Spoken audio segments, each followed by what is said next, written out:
This video is based on the 12 principles of animation as described by Frank Thomas and Ollie Johnston. So the next principle is called solid drawing. This principle is about making sure that forms feel like they are in three-dimensional space with volume, weight, and balance. One thing that makes animating a lot easier is being able to draw a figure from all angles.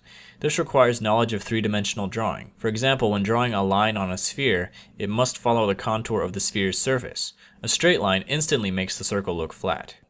When drawing cubes, avoid making parallel lines. Lines should be bent towards the vanishing point, otherwise it will look like a flat symbol or a logo.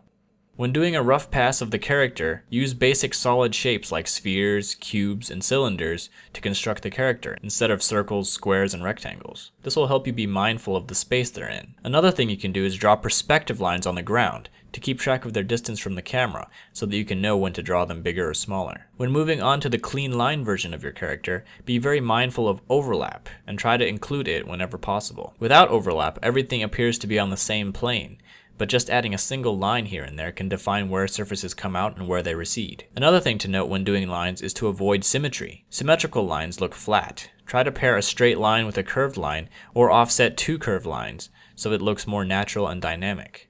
The principle of solid drawing applies to 3D animation as well, in regards to portraying weight and balance in the pose of a character. For example, avoid what's called twinning, which happens when the arms and legs and other paired features are doing the exact same thing. This is a known affliction that animators have to make a conscious effort to avoid. Instead, lean it over to one side, or put one hand on the hips, or give it a slouch, or do something to show that it has weight and has to keep its balance in a 3D environment. So that's all I've got for solid drawing. The last and final principle is called appeal.